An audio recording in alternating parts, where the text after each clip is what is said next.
Another day, another dystopian story in modern Britain, because just yesterday the Online Safety Act came into full force, and it immediately started censoring what you, and I do mean you, can see on the internet. In fact, this is so bad that even factual information about the rooming scandal, that's being shut down as well. Pretty convenient for the government, isn't it?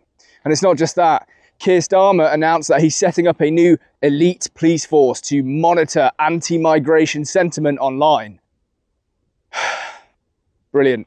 Let's start with the Online Safety Act. Now, this was sold to the British public as a way of stopping young people from accessing adult content. And let's be honest, that sounds like quite a noble aim, right? Because after all, that kind of content is really damaging to young people's minds. The idea is that you go to one of these adult websites and you have to put in some form of government-issued ID, like your passport or your driving license, in order to verify your age before you can access the material.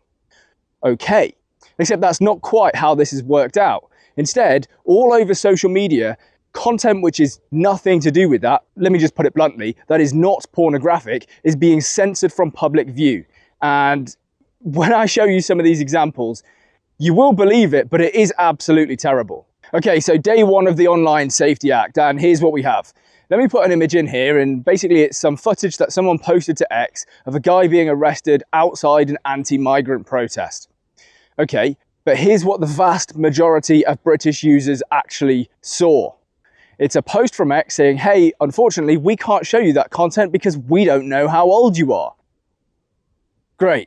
So because of the Online Safety Act, you can no longer look at footage of protests or arrests or things like that, despite the fact that it's obviously in the public interest because social media doesn't know your exact age.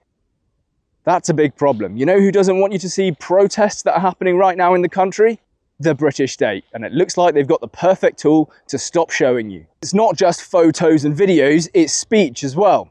So one guy posted an account, a historical and factual account of the Crusades, and yes, it features a violent remark. Why? Well, because the Crusades were violent, of course they were. And yet X, under the new regulations introduced by the Online Safety Act, can't show you that historically factual account because it can't work out exactly how old you are. How utterly insane is this? By the way, that exact same information about the Crusades, including remarks about violence, are available on the BBC Bite-sized website, a website that is catered towards education for children. You can't make this up. Another one for you, and for me, this is one of the most offensive examples of this that I've seen so far. Katie Lamb is a sitting MP in the House of Commons right now. And previously, she had made a post about the rooming scandal. I'm sure you know what I mean. And the statement was completely factual. In fact, it was lifted from sentencing remarks. But you know what? X had to censor it. You can't see that anymore. As she says, the government won't actually protect young people from these truly, truly awful crimes, but they will protect you from learning about it. They'll protect you from hearing about it and understanding what is happening in our country. This is pure totalitarian, authoritarian state censorship. It's really, really bad. Genuinely, we're like an inch away from being East Germany at this point. It's very, very terrible. Look, I've seen a lot of people on the left celebrating the Online Safety Act because, let's be honest, yes, at the moment it's being used generally to target people on the right wing. But this isn't a left-right issue at all. This is a civil liberties issue. This is a rights issue. Your right to free speech, your right to hear what other people around you are thinking and saying. And yet all of that is being censored and stripped away. If you think that this is a left-right issue, you could not be more wrong. Because let's face it, okay, Reform are surging in the polls. I don't think that they're particularly right-wing. I think they're more centrist. But you definitely think they're right-wing, okay? And what do you think happens when they come into power? Your best bet is that they repeal it, that they get rid of this law entirely. But what if they don't? What if they start using it against you?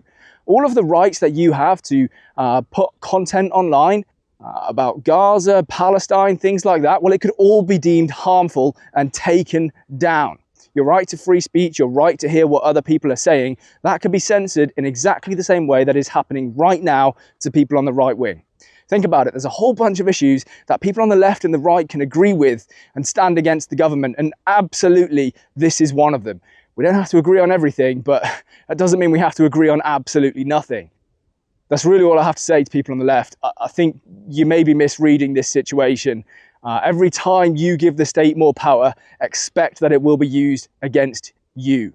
Now, I've got to be honest, it seems like half of the MPs have no idea what they've just done. They clearly don't understand the legislation, and frankly, they probably haven't even read it. Here's a post from Labour MP Jess Assato, and she put 3 sentences in, and all 3 were totally wrong. She eventually had to delete this tweet. She says, you realise this applies to pornography, not tech companies. Well, guess what? That's clearly wrong. In fact, it applies to all websites, forums, boards, social media, whatever it is. Then she says, also, why would age verification put people at risk of identity theft? Oh, I don't know. Gee, I guess maybe if I have to upload my government-issued ID to every single website that I visit, that could increase the risk of identity theft. It only takes one breach, one leak from one of those websites, and boom, someone has your passport details or your driving license details. Amazing. And then she says, third-party age verification organizations are used all the time already. Yeah, guess what? They're not. I've never used one. Okay, I've literally never, ever used one. So that's just a myth. Genuinely, like I said, she deleted that tweet pretty quickly because I guess she realized, hey, I've gone 0 for 3 on this. That's not a good look. Got to get rid of it. But these MPs haven't even read this legislation. They don't understand it. I will say it was originally concocted by the Tories, but it's the current government, it's the current Labour government have pushed this through and brought it into effect. So there really is no excuse. I know there's going to be some people who are thinking in their heads, look, I'm just going to upload my ID. I don't really care. I'll be age verified and I can see all the content. Fine. But there are risks associated with that. Like I just mentioned, if that website gets hacked, all of a sudden a scan of your driving license or passport is available on the internet. Not good. Second of all, you've given that information to that website in the first place. So if you now post something politically incorrect, boom, it's the police at your door. Is that really what you want? Probably not. So again, you start to self-censor and think about what you're saying more and more often.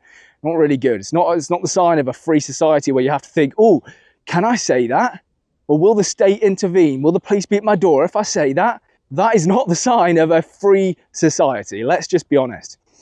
And I think this is going to have more wide-ranging effects as well. I think you're going to see a lot of YouTube channels like mine disappear, frankly. And I'll explain why.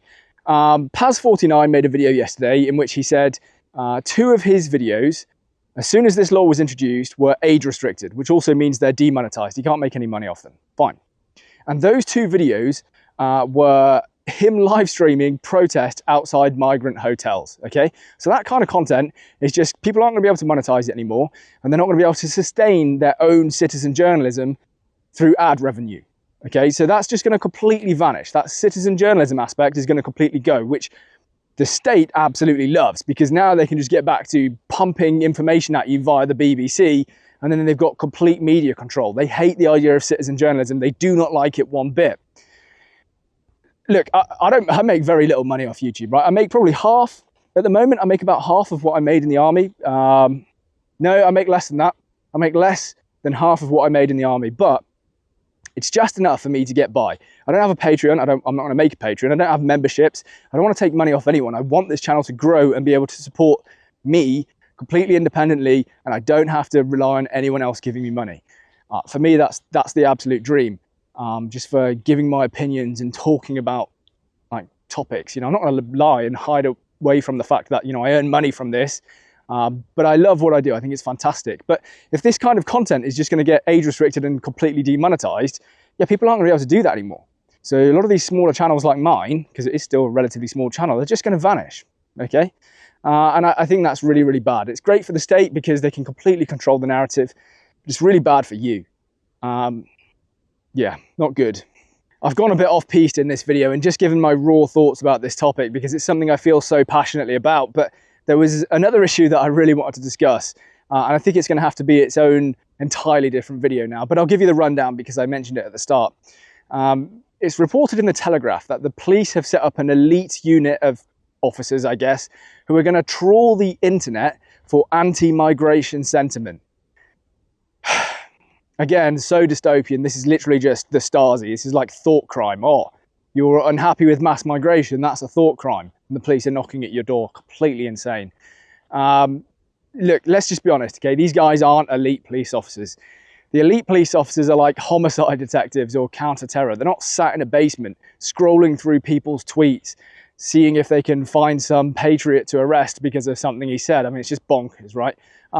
These people and the people who made these decisions when we win, they need to be dragged through the courts, because what you're basically doing is you're just targeting the English people who are unhappy with the current situation, and you're threatening them with the law. It's just bullying, right? The state overreach here is just completely mad, and it just has to end. But it doesn't just have to end. There have to be repercussions as well. People have to be taken to court for the actions that they've done, the decisions that they've made, and just held to justice, held to account, to make sure that this never happens again. If this just goes away, I guarantee it'll all be back in 20 or 30 years' time. So people really do need to be held accountable for the decisions and the actions that they have done. I think I'll leave that there. This is a topic that really, really frustrates me, as you can probably tell. A little bit more unfocused of a video today, I guess. Yeah, I'm feeling pretty doomy, gloomy about all of this. The weather probably doesn't help.